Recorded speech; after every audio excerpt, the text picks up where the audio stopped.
안녕하세요. 명상가이드 해명입니다.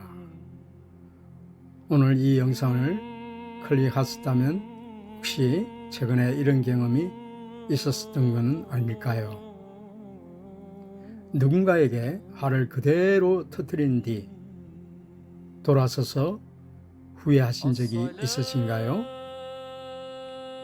아니면 꾹꾹 참았는데 엉뚱한 순간에 엉뚱한 사람에게 더 크게 터져버린 경험은요? 그리고 그 뒤에 찾아오는 그 무거움, 자책감. 나는 왜 이거밖에 안 될까? 사실 우리가 화를 다루는 방식은 크게 두 가지입니다. 그대로 터뜨리거나 아니면 꾹 눌러 참거나. 그런데 두 가지 모두 화를 온전히 해결해 주지는 못합니다. 화를 그냥 내면 관계가 다칩니다. 상처를 주고 후회가 남습니다. 화를 억지로 참으면 내가 다칩니다. 마음 깊은 곳에 독처럼 쌓이다가 언젠가 더 크게 터집니다.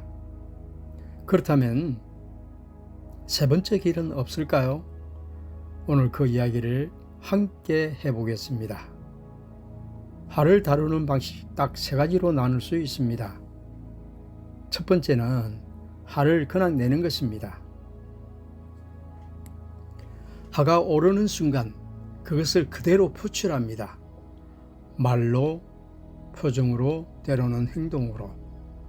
순간은 시원할 수 있어요. 하지만 그 뒤가 문제입니다. 상대의 마음에 상처가 되고 내 마음에는 자책과 부끄러움이 쌓입니다. 그리고 화를 낸 상황은 해결되지 않은 채 더 꼬여 있는 경우가 많습니다. 두 번째는 화를 참는 것입니다. 화를 억지로 누른다는 건 펄펄 끓는 냄비 뚜껑을 꽉 닫아두는 것과 같습니다. 겉은 조용해 보이지만 안에서는 압력이 계속 쌓입니다. 억눌린 화는 사라진 게 아닙니다. 마음 깊은 곳에 차곡차곡 쌓여서 다음 기회를 기다리고 있을 뿐이에요. 그리고 한계에 다다르면 예상치 못한 순간 예상치 못한 상대에게 훨씬 크게 터집니다. 아니면 그 긴장이 몸속으로 스며들어 만성피로와 병이 되기도 하고요. 참는 것은 정답이 아닙니다. 그렇다면 세 번째 길은 무엇일까요? 바로 화를 이해하는 것입니다. 이해가 일어나는 순간 화는 저절로 힘을 잃습니다. 어두운 방에 불을 켜는 것처럼요. 불을 켜면 어둠한테 나가라고 소리칠 필요가 없습니다. 어둠은 그냥 사라집니다. 지혜라는 빛이 들어오면 화라는 어둠은 그 자리에 더 이상 머물 수가 없습니다. 싸울 필요도 참는 고통도 없습니다. 그냥 이해하면 됩니다. 그런데 여기서 핵심적인 질문이 하나 생깁니다. 도대체 무엇을 이해해야 하는 걸까요? 화의 어떤 부분을 보아야 화가 힘을 잃는 걸까요? 본론으로 들어가기 전에 한 가지를 먼저 함께 보고 싶습니다. 화가 실제로 우리 삶에 무슨 일을 하는지 그것을 정확히 알아야 화를 다루고 싶은 마음이 진심으로 생기기 때문입니다. 첫째, 화는 가장 먼저 내 몸을 태웁니다. 화가 일어나는 순간 몸 안에서는 즉각적인 반응이 시작됩니다. 가슴이 두근거리고 얼굴이 화끈거립니다. 혈압이 오르고 두통과 어지러움증이 뒤따릅니다. 음식도 제대로 소화되지 않고 잠도 깊이 들지 못합니다. 교감신경이 가부하에 걸리고 면역력이 무너집니다. 화를 자주 오래 붓는 사람일수록 심혈관 질환의 위험이 높아지고 몸은 빨리 늙고 병은 일찍 찾아옵니다. 하 한 번에 수만 개의 세포가 죽는다는 말이 있습니다. 가상처럼 들릴 수 있지만 하는 상대를 공격하기 전에 먼저 나를 태웁니다. 둘째, 하는 시야를 가립니다. 화가 나면 살을 분별하는 능력이 마비됩니다. 이성의 불이 꺼지고 충동이 그 자리를 채웁니다. 0.2초의 화가 평생의 후회를 만들기도 합니다. 그 순간 내뱉은 한마디, 그 순간 저지른 한 가지 행동이 관계를 돌이킬 수 없이 무너뜨리거나 우울증, 공황장애 같은 깊은 상처를 남기기도 합니다.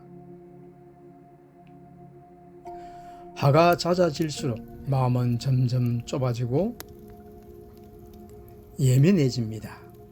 그리고 그 좁아진 마음으로는 삶의 아름다운 것들이 보이지 않게 됩니다. 셋째, 화는 관계를 끌어냅니다. 화를 자동하는 사람들과는 사람이 머물기 어렵습니다. 처음에는 조심스럽게 거리를 두고 나중에는 조용히 떠납니다. 가장 가까웠던 사람들이 먼저 떠나고 결국 죽으면 아무도 남지 않는 고독이 찾아옵니다. 나의 화는 나 혼자에서 끝나지 않습니다. 파도처럼 퍼져나가 죽은 사람들의 마음에도 상처의 함을 남깁니다. 넷째, 화는 삶의 마지막 순간까지 따라옵니다. 화를 다스리지 못한 채 살아온 사람은 삶을 돌아보는 순간 후회와 아픔이 더 많이 기다리고 있습니다. 내가 왜 그랬을까? 내가 왜 그 말을 했을까? 그 무게를 안고 삶을 마감하는 것은 생각보다 훨씬 무거운 일입니다. 화가 삶 전체의 색깔을 흐리게 만들기 전에 지금 화를 제대로 이해해야 하는 이유가 바로 여기에 있습니다.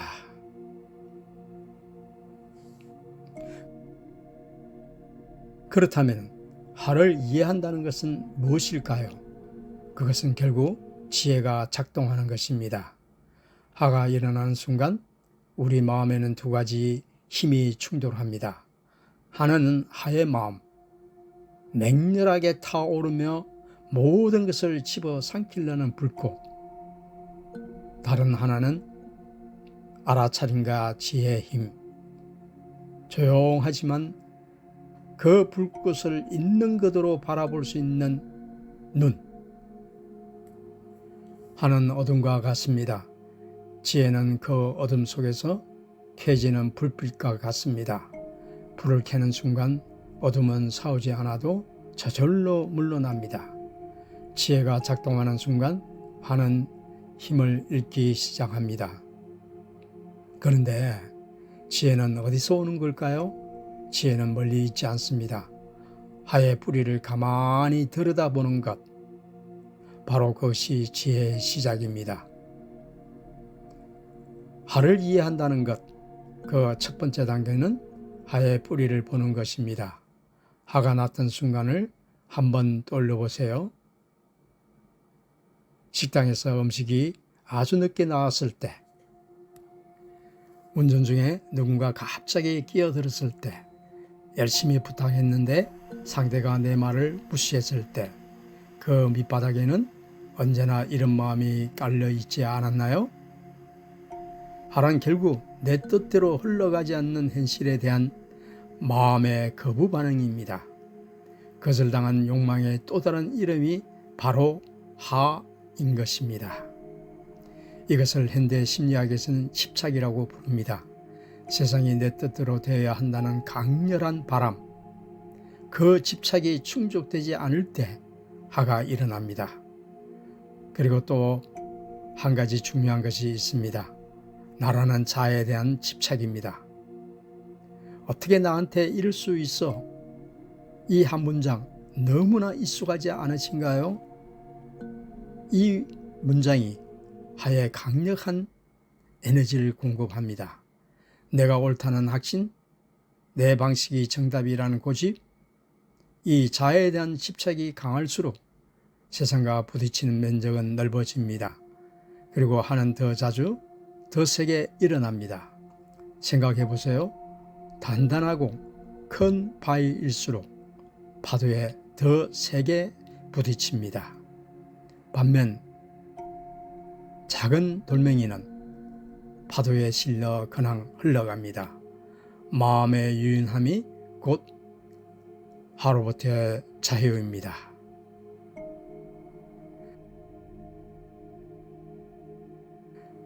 그렇다면 하의 뿌리를 뽑으려면 어떻게 해야 할까요? 방법은 놀랍도록 단순합니다. 세상은 내 뜻대로 돌아가야 한다는 거대한 착각을 조용히 내려놓는 것입니다. 두 가지를 받아들이는 연습을 해보겠습니다. 첫 번째, 현실을 인정하는 것입니다. 상대는 자신의 조건대로 행동할 뿐입니다. 그 사람에게는 그 사람만의 역사가 있고 그 사람만의 생각이 있습니다. 세상은 나의 계획대로 움직이지 않습니다. 이것은 냉혹한 진실이 아니라 오히려 마음을 가볍게 해주는 진리입니다. 두 번째, 통제권을 내려놓는 것입니다. 내가 진정으로 통제할 수 있는 것은 단 하나뿐입니다. 바로 지금 이 순간 일어나는 마음을 알아차리는 일, 그것뿐입니다. 상대의 말을 바꿀 수 없습니다. 이미 벌어진 상황을 되돌릴 수 없습니다. 하지만 그 상황에 반응하는 내 마음은 알아차리는 순간 변하기 시작합니다. 내 뜻대로 되어야 해 라는 집착이 세상은 인따라 흘러갈 뿐이다 라는 지혜로 바뀔 때 하의 뿌리는 서서히 힘을 잃고 조용히 시들어갑니다. 마지막으로 한 가지만 더 말씀드리겠습니다. 하는 나쁜 것이 아닙니다. 부끄러운 것도 아닙니다. 봄에 오면 꽃이 피듯 하도 일정한 조건이 맞을 때 자연스럽게 일어나는 현상입니다. 비가 내릴 때 저 비가 나를 괴롭히려고 내리는 건가 하고 생각하지 않잖아요. 하도 마찬가지입니다. 어떤 조건이 맞아 잠시 나타났다가 사라지는 현상일 뿐입니다. 딱 세 가지만 기억해 주세요. 하나, 하는 조건이 만든 현상입니다. 나 자체가 하가 아닙니다. 둘, 하는 내가 아닙니다. 내가 화났다가 아니라 지금 내 마음에 하라는 감정이 일어났구나, 그렇게 살짝 거리를 두어 보세요. 셋, 하는 영원하지 않습니다. 가만히 관찰하기 시작하는 그 순간부터 하는 이미 변하고 있습니다. 그리고 반드시 사라집니다. 이번 한 주 동안 하가 올라오는 순간이 있다면 이렇게 해보세요. 먼저 멈추고 숨 쉽니다. 딱 6초만 멈추고 숨을 깊게 들이마시고 길게 내쉽니다. 그것만으로도 충분합니다. 그 다음 스스로에게 두 가지를 물어보세요. 나는 지금 어떤 기대를 하고 있는가? 나는 무엇이 내 뜻대로 되기를 바라고 있는가? 내가 쥐고 있던 그 집착의 끈을 발견하는 순간 신기하게도 팽팽하게 당겨졌던 하의 긴장감이 스르륵 풀리는 것을 느끼실 수 있을 겁니다. 하를 참으려 할 필요가 없습니다. 하와 싸울 필요도 없습니다. 다만 그 뿌리를 가만히 들여다보면 하는 스스로 힘을 잃습니다. 싸우지 않으니 참을 일도 없고 참지 않으니 사일 독도 없습니다. 이 작은 지혜가 여러분의 하루를 훨씬 가볍고 자유롭게 만들어 줄 거라 믿습니다. 다음 편에서는 하 시리즈 6번째 이야기로 찾아뵙겠습니다. 오늘 영상이 작게나마 도움됐다면 구독과 좋아요로 응원해 주세요. 여러분 마음에 지혜의 불꽃이 환하게 켜지는 한 주 되시길 바랍니다. 감사합니다.